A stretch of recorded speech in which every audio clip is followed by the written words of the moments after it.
సంబంధించినటువంటి different talk అయితే ఇప్పుడు సోషల్ మీడియాలో ట్రెండ్ అవుతుందని చెప్పుకోవచ్చు. ఎందుకంటే సీక్వెల్గా వచ్చినటువంటి ఈ సినిమా 1622 కోట్ల వసూలు చేసింది ఇప్పటి వరకు.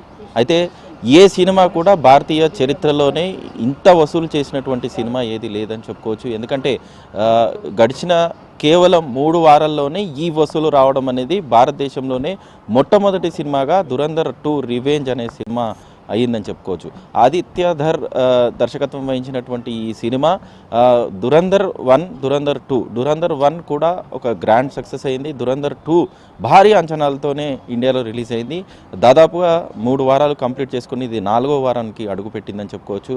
ఈ 3 వారాల్లోనే 1000 కోట్ల వసూలు జాబితాలో కూడా ధురంధర్ రివెంజ్ అనే సినిమా ఉండడం ఒక హిస్టరీని నిలిచిందని చెప్పుకోవచ్చు. మొత్తం మీద ఇప్పటి వరకు ఉన్నటువంటి ఇండస్ట్రీ టాక్గా ఉన్నటువంటి దంగల్ లాంటి సినిమా, అంతేకాకుండా బాహుబలి 2, పుష్ప 2 ఇలాంటి సినిమాలు మాత్రమే ఈ 1700 కోట్ల జాబితాలో మాత్రమే ఉండేది.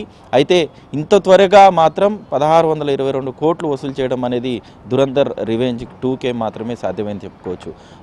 మొదటి వారంలో దాదాపుగా 690 కోట్లు వసూలు చేసింది. రెండో వారంలో 390 కోట్లు వసూలు చేసింది. ఈ విధంగా చూస్తే మూడో వారానికి వచ్చేసరికి మూడో వారం అటు శుక్ర, శని, ఆదివారాల్లో దాదాపుగా 100 కోట్లు కేవలం ఇండియాలోనే వసూలు చేయడము, అంతేకాకుండా పూర్తి స్థాయిలో ఇటు ఇండియాతో పాటు ఇండియాలో ఉన్నటువంటి 5 లాంగ్వేజెస్లో, అంతేకాకుండా విదేశాల్లో ఏదైతే ఇండియన్ అభిమానులు ఉంటారో వాళ్ళందరూ కలిసి చూసిన నేపథ్యంలో ఇప్పటి వరకు ఇండియాలో 1100 కోట్లు వసూలు చేయగా మొత్తం బయట దేశం నుంచి, విదేశాల నుంచి వచ్చినటువంటి కలెక్షన్తో కలిపి 1622 కోట్లు మార్కును రీచ్ అయింది.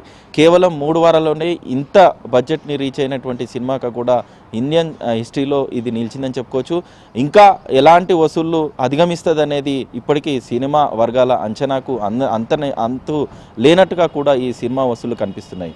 మరోవైపు ఈ సినిమాకు సంబంధించినటువంటి రిలీజ్ విషయంలో మనం ముఖ్యంగా ఎక్కువగా చూసేది సినిమాకు సంబంధించినటువంటి భారీ బడ్జెట్తో నిర్మాణం అయితే మాత్రం వీటికి సంబంధించినటువంటి టికెట్ల రేటు పెంపు కోసం కావచ్చు, ఒక్కసారిగా పాపులర్ అయినా కూడా ఆ పాపులారిటీని బేస్ చేసుకొని సినిమా టికెట్లు పెంచేందుకు కూడా ఆయా భాషలకు సంబంధించినటువంటి గవర్నమెంట్తో కన్సల్ట్ అయ్యి టికెట్లు పెంచుకునే అవకాశం కూడా ఎక్కువగా ప్రయోగిస్తుంటారు. అది తెలుగు ఇండస్ట్రీకి సంబంధించినటువంటి సినిమాలు మీరు చూస్తున్నట్టయితే ప్రతి సినిమాను కూడా భారీ బడ్జెట్ స్థాయిలో నిర్మిస్తున్నాం కాబట్టి టికెట్లు పెంచుకుంటామని చెప్పేసి ప్రొడక్షన్ హౌసెస్ అన్నీ కూడా వెళ్తూ ఉంటాయి. కానీ ఎలాంటి టికెట్ పెంపు లేకుండా ఓన్లీ సినిమా కంటెంట్ నమ్ముకొనే ఆదిత్య ధర్ ఈ సినిమా రిలీజ్ చేయడమే కాకుండా ప్రపంచవ్యాప్తంగా కూడా మంచి గ్రాండ్ రిలీజ్ని చేసుకోవడమే ఇందుకు నిదర్శనం అని చెప్పుకోవచ్చు.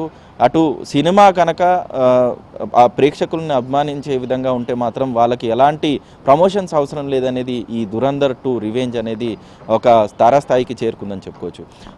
దంగల్ లాంటి సినిమా అంటే అమీర్ ఖాన్ నటించినటువంటి దంగల్ సినిమా దాదాపుగా 150 రోజులు నడిచిన తర్వాతనే 2020 కోట్లు ఇప్పటి వరకు వసూలు చేసింది. అందులో కేవలం భారతదేశంలో మాత్రం 680 కోట్లు వసూలు చేయగా చైనాలో మరోసారి రిలీజ్ అయిన నేపథ్యంలో దాదాపుగా 1300 కోట్లు అక్కడ వసూలైంది. అంటే 2000 కోట్లు వసూలు చేసినటువంటి జాబితాల్లో మొట్టమొదటి సినిమాగా దంగల్ సినిమా ఉంది. ఈ సినిమాకు సంబంధించిన రికార్డులను ఖచ్చితంగా ఇండియన్ సినిమాకు సంబంధించినటువంటి మార్కును కూడా చూపించేందుకు ధురంధర్ 2 రివెంజ్ అనేది ముందుకు దూసుకెళ్తుందని క్లారిటీగా తెలుస్తోంది.